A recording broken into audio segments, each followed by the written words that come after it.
This is Russ. I have another Velotric bike to show you guys today. Take a look at this one.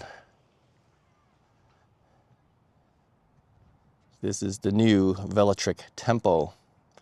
New model from them. What's the unique thing about the Tempo? 39 pounds.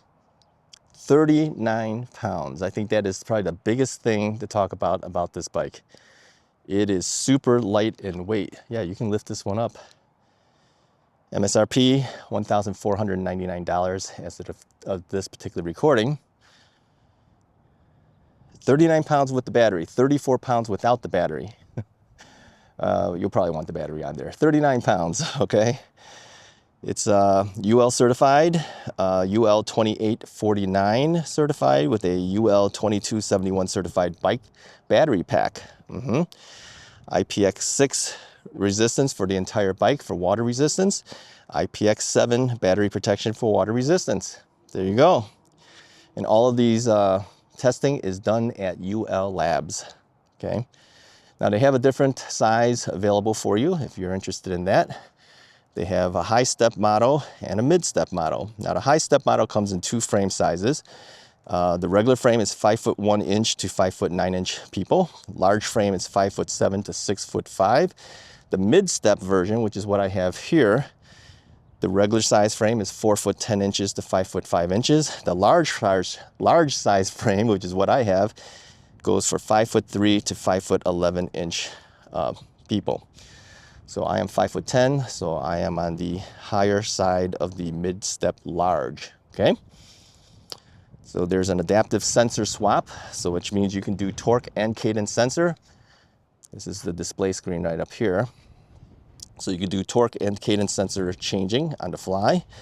This is a 350 watt motor on here. You can see that right down there. 650 watts peak, 45 Newton meters of torque, okay? 2-inch left-hand mounted screen, full color display, NFC card unlocking. So yeah, they give you two NFC cards. You can unlock the bike with that. Without the cards, once you set it up, nobody can take your bike because they don't have the cards. USB Type-C phone charger on the display so you can charge up your cell phones and things while you're riding. Thumb throttle is right down here. That is a removable thumb throttle. So if you want to do Class 1 and totally remove the thumb throttle, you can do that. Class 2, 20 miles per hour, throttled or pedaled. Class 3, 28 miles per hour, no throttle. And again, to be fully legal, you can remove the thumb throttle. One screw takes it off and then just unplug it. And then there's the ability to ride that way, or you can leave the throttle on, but it doesn't turn on Class 3, okay? The handlebar stem is fully adjustable. I have it angled quite high right now because I like it a little closer. Since we're up here, let's take a look at everything else. You do include a bell. There is 8 speeds of gear shifting. These are trigger shifters on the right-hand side, okay? And the brakes are Shimano brakes, okay? Those are hydraulic brakes. And you have a Shimano Acera derailleur down here. What else can I tell you about this? Oh, brake lights and turn signals, okay? Let's go ahead and turn the turn signal part on. So all you have to do is just push the button. I'll do the right turn signal. You'll hear it beeping. You'll see it blinking up there. And then down here, you'll see the light is blinking. And of course, above it is the tail light. Let me go ahead and pull the handlebar handbrake there. You see that's stopped. That's not stopped. That is on the stop. Still have the left turn or right turn signal, and all I have to do is just push this a second time. That'll stop the turn signal, okay? They have different colors available. This is a mid-step bike. So the mid-step bike comes in either Sunset Tangerine and Forest Evergreen, which is what I have here. And then the high-step version is Lightning Silver. The mid-step can also come in Forest Green, and the high-step can also come in Forest Green. So Sunset Tangerine is only on mid-step only. Lightning Silver is only on high-step, okay? Those are the color options for the bike. Now, you have a walk mode on here too. If you walk and hold it, you can do 2.9 miles per hour walking the bike. And of course, the front headlight is the same headlight as one of their other bikes that I have. It's 400 lumens. Well, actually, it says 500 on here, but my spec shows 400. But I'm going to go based on what it says here. It says 500 on the unit itself. Okay, it does have an app. So you have the Velotric app that you connect to. Velotric app will allow you to do a whole bunch of things, including checking where you are with the GPS. It'll do that as well. Maximum speed by default is 20 miles per hour. It is set up for class 2 operation, but you can unlock it to do anywhere from 12 to 28 miles per hour if you like. So both class 1 and 2, 20 miles per hour, class 3, 28 miles per hour, pedaled only and no throttle, okay? Pedal assist range is typically 60 miles, throttle range is 40 miles. And again, this is usually for someone who's very light in weight and on a very straight path, not going up and down hills or anything like that. If you're doing pedal assist level 1, you might be able to get that. Many people cut it in half just to be safe. So just kind of take those numbers and cut them in half. Chain ring is 48T down here. 8 speeds is 11 to 40T on the rear hub. Okay. So hydraulic brakes, 180 millimeter rotors. I'll just stay on the side here. You can see it in the front and also in the back, right there. Through axle in the front, which is nice. I much prefer a through axle rather than the quick release hub things. They're just too light in weight for bikes. Through axle is much better. Okay. Handlebar grips are locking grips. So you're trying to find an area where there's no shadow happening, but they are locking hand grips and they feel really good. The Velotric ergonomic seat is wider than the last one that I reviewed. This one actually, width-wise, is pretty good for me. Yeah, it's not too bad. 350 millimeter length on the seat post. 30.9 millimeter in diameter, in case you do decide you want to change a seat post for another one. Like if you wanted a 400 millimeter length, you could do that. You just need a 30.9 millimeter diameter, okay? Battery is 374 watt hours built into the thing. It is 36 volts, 10.14 amp hours, okay? These are Samsung cells that are inside there. Samsung LG cells, 21700 cells, certified by UL 2580. They include a 36 volt 2 amp fast charger. Tires are multi-terrain gravel tires, okay? And these are fairly quiet overall, I find. They also do have a heart rate training assist heart rate sensor, which can then connect up to the bike. I'll show that on a separate section of the video.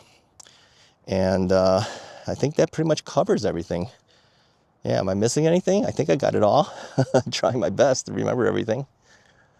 All right, well, let's take it out for a ride. I've been riding this for a while now. I rode it yesterday, and we're gonna ride it again. Okay, sit tight, let's see. Let me angle down a little bit here so you can see the handlebars a little bit there. Now, I've been riding this bike for a while. I'm down to 28% on my battery. I didn't charge it up for today's ride, but I did do some riding yesterday to check everything out, and it does ride well.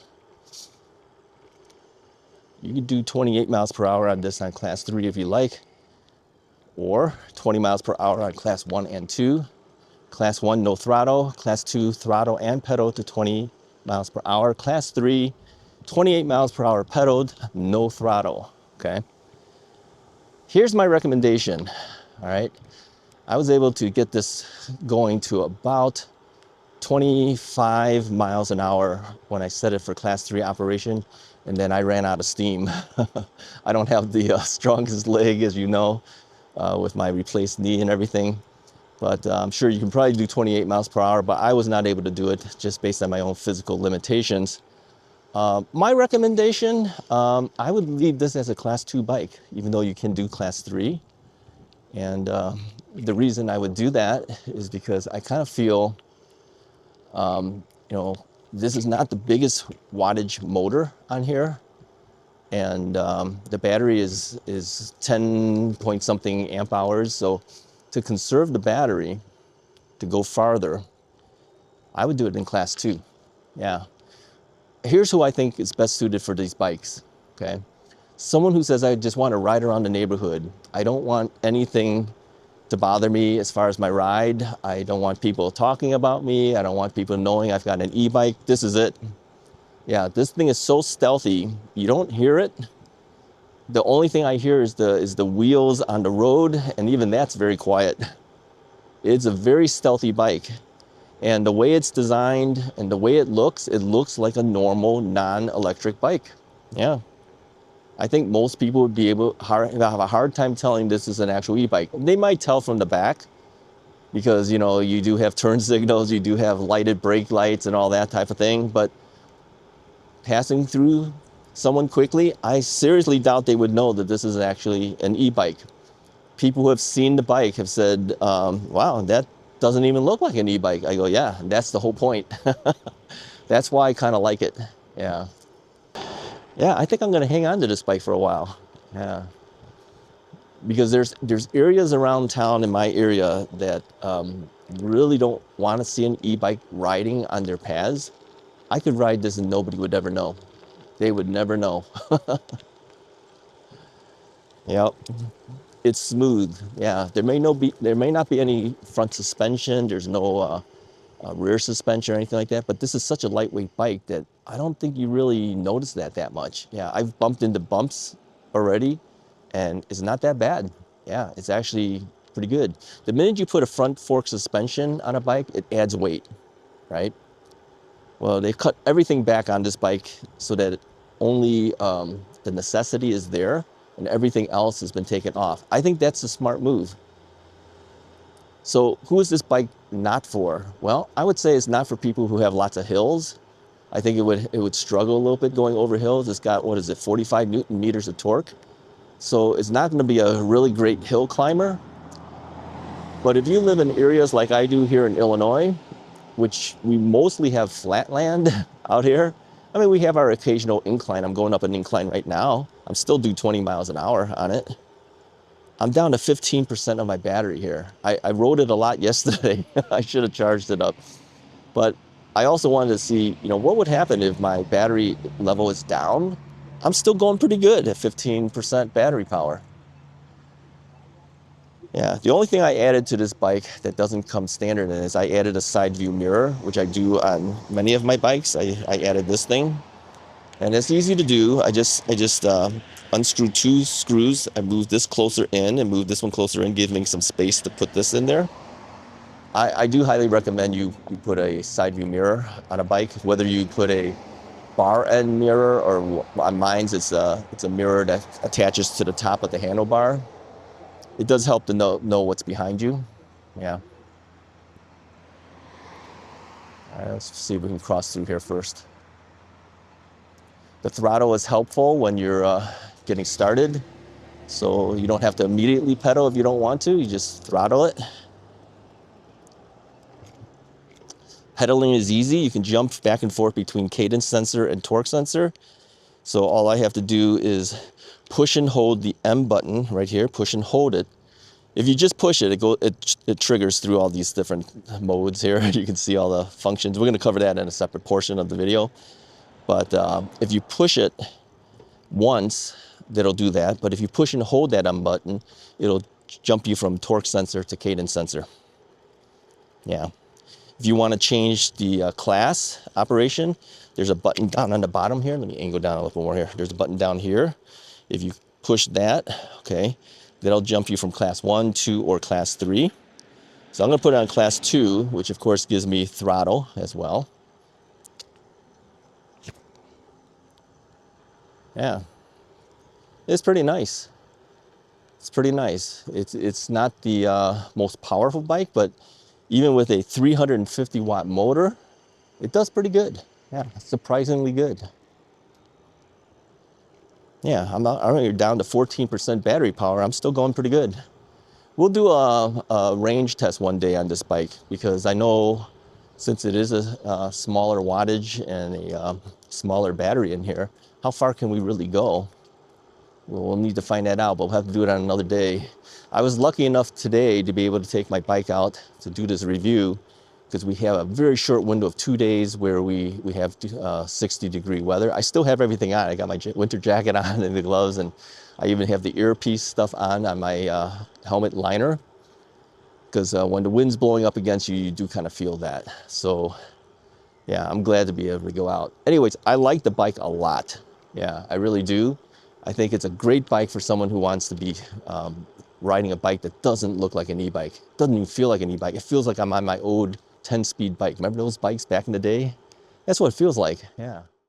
Now there's a couple buttons you need to know. Right up on top here is a power button, and there's also a selector button down here. We'll be using that in a bit, okay? So to power on the bike, all you have to do is push and hold the power button. It'll beep once and then it'll kick in. All right, and let me zoom in to make sure we can see good. So it's currently telling me that I have 50% power for my battery level.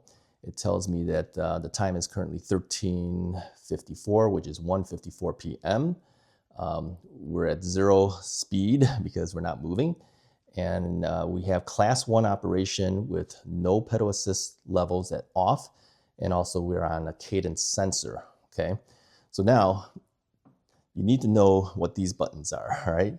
Turn signal is this top section here. So if you push the right side, the right turn signal will show up. It'll start beeping. You'll see it on the display screen over there.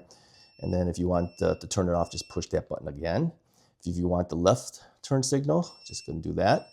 To turn it off, just push the button again, okay? And of course, the corresponding lights in the back of the bike will also start flashing. This button here is actually a selector up and down, and that does multiple purposes, but the main purpose right now is it allows me to choose what my pedal assist levels will be. Now you have off, which means there's no pedal assist level at all, so you're riding manually. Then there's eco, which is the lowest level of assist. There's trail, there's sport, and then there's boost, okay? Let's put it on off at this point. So off basically means you're riding the bike with nothing. Yeah, it's just like a manual, normal, regular, non-electric bike. Now, if you push it to the first one, eco, you'll notice that even if I push the throttle here, nothing happens, all right? In fact, if you push this even to the fastest one, nothing happens. That's because the definition of class 1 is you have pedal assist up to 20 miles per hour, but there is 0 throttle, so it doesn't give you anything. Now, if you were to change that, let's move everything back down to off just to be safe. If I was to change the classification, okay, that bottom button down here does that. So if I push that button once, it now tells me I'm on class 2. So now if I push the throttle, I'm going to tilt my bike a little bit here so I'm on the kickstand, lift up my rear wheel a little bit. If I push the button on the throttle, nothing happens. If I move up one level, okay, try to keep this from sliding off here, push it up one level, we're now on eco. If I use the throttle, class 2 allows throttle. I'm doing about roughly 10 miles an hour, right? If I go to the next level, which is called trail,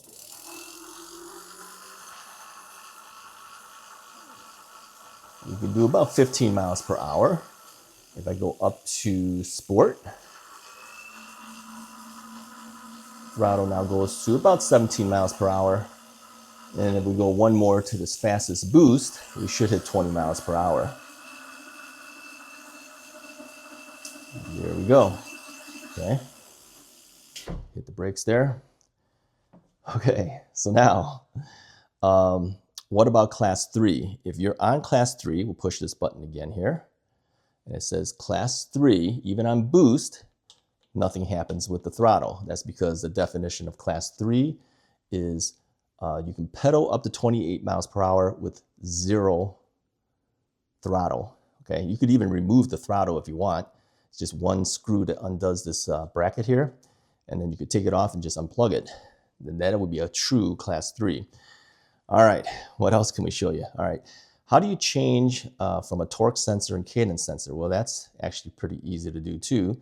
You can't change it when it's not moving. So you have to move a little bit in order to change it. So I'm just gonna throttle a little bit, okay? So it assumes that I'm actually riding.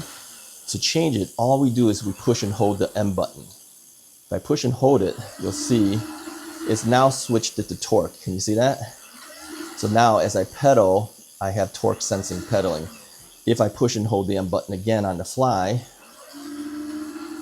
it's now switched it back to cadence, all right? Now, that can't be done if you're not moving, all right? If you push and hold the M button and you're not moving, it shifts into the menu mode, okay? So pushing and holding the M button only works if you're pedaling or throttling. It assumes that you're moving, so it's gonna change it on the fly, all right? Otherwise, that M button does a different function, okay?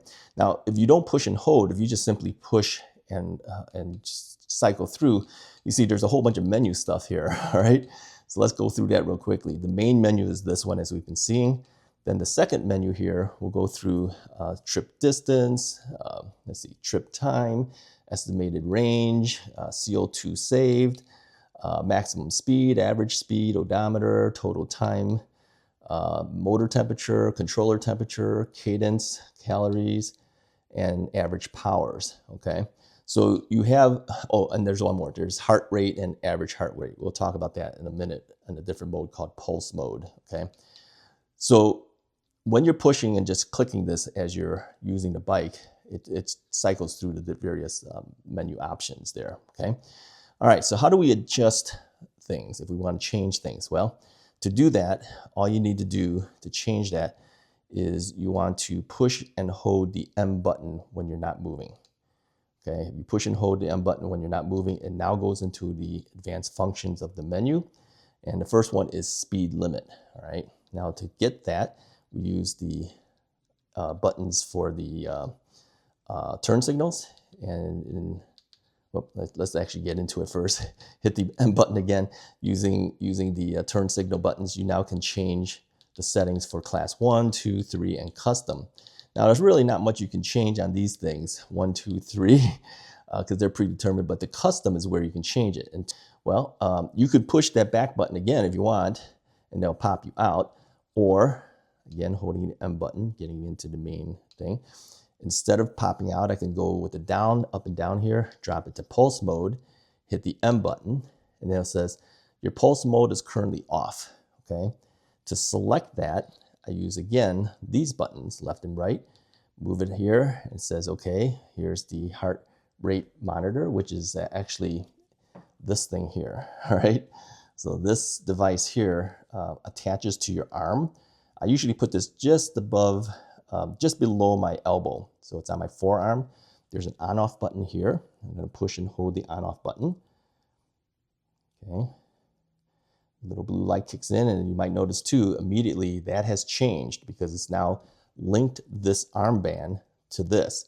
It says pulse mode is on, okay? It's telling me I currently have selected the torque sensor, pedal and throttle up to 28 miles per hour. Now, you cannot use your throttle at all. So it says pedal is 28, but no throttle. And that's because when you're using the armband, this is so that you can actually tell the bike, based on my heart rate, choose the proper settings for me. So it's gonna pick your pedal assist levels and everything. So currently I have it set for the pedal as hard as I want, up to 28 miles per hour, but it may not do that for you if you're all, your heart rate is too high, it may, choose a lower level for you. So this thing is actually pretty cool because it actually sets your settings for you, okay? Now, anything you do from this point on is all based on this sensor. If you want to get out of pulse mode and you say, okay, I just want to do it without this, I just want to pick whatever I want to do, go back in here, okay, under pulse mode, and then using the buttons here, left and right buttons here, I turned it to the off position, and then to select it, I hit the M button again, and now it says success, so it says pulse mode is off. Using the back button, pop me out. Now I'm back into the same settings as before without the pulse mode helping me. There is also a cruise control. Again, selecting hits M, the cruise control is on, or you can turn it off if whichever way you want. I have it on. I'll save that. Then you could do sensor swap. Okay, again, you want torque sensor or do you want cadence sensor? You see, You can choose it. But again, I choose it on the fly. It doesn't really matter that I'm in here doing this, but I'll just say okay, and I'll confirm cadence. It tells you that using the cadence sensor will consume more battery than the torque sensor. Do you want to continue? Yes. You hit the M button and success, you've chosen it. Go down again, you got your experience levels. These things are, do you want a smooth ride? Do you want a turbo ride? It's all, do you want a slow ride? So it depends on your reaction time of your bike. If you're an experienced rider, you might want everything to react real quickly. Some people prefer the smooth riding and smooth throttle because it doesn't react quite as fast. It doesn't jerk them as quickly. So I'm just going to leave that. I'll go back, push the back button. Then there's also clear trip data. Well, I'm going to just leave that because I'm not going to clear anything right now. And then NFC card. Now they do give you 2 NFC cards to use. Let me grab that real quickly. Okay, so they give you 2 NFC cards to use that you compare to the bike, so that nobody can ride this bike away using the electronics unless they tap the card. Now, I have not paired this with this because I don't plan to use the NFC card to turn on and off my bike. I just want to be able to jump on and use it. But if you do decide to do that, you hit the M button and then you can bind the cards. They give you up to 3 cards to bind. They have supplied 2 of them. You could turn on and off the NFC card if you want, and then bind it if you want, okay? So let's go ahead and bind one of them. Put it down here. It says bind, and hit select. Then all I have to do is put this thing near it. Card detected, connect the app in case it gets lost. Hit M to select. It is now connected. It says you want to delete it, you can delete it, but currently it is connected, okay? You can do that for the second card too. I'm going to leave that off at this point. So now with all the NFC things selected here, we have to turn on the NFC card or not. So we're going to use this button here to say, yes, we do want it on. Then we're going to hit M to select that. So now it says it's in the on position. Let's go and back out of it altogether. I'll turn the whole bike off at this point. And let's turn it back on.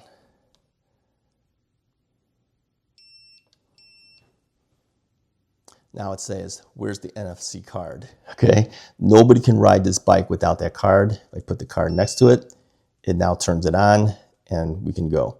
So without this card, nobody's going to be able to use the electronics on this bike. All right. If you lose the card, you're in big trouble at that point. So do not lose the cards. If you have it binded, do not use it. Personally, for me, because for my review bikes, I usually don't use NFC cards because I'm always with the bike. I never leave it alone. And sometimes I need to be able to get on and off real quickly. Sometimes I don't have this with me. So I'm going to unbind this. All right. To do that, I hold the M button again. Okay. I'm going to move myself all the way down to NFC card, hit the M button again. I'm going to go down to where it says card 1 and I'm going to hit delete. Okay, hit the M button. It says the delete card key, it will no longer unlock your bike. I said yes, confirm it, and hit the M button. Now it's success. So it just says bind now. So now I'm going to go back up to the up position and turn off the NFC card. It says off, and then I hit select M. And it says success. So now the NFC card does not work with this bike unless I rebind the card at that point, okay? So let's get out of it altogether to confirm it. Okay, turn off the bike. All right, let's turn it on now.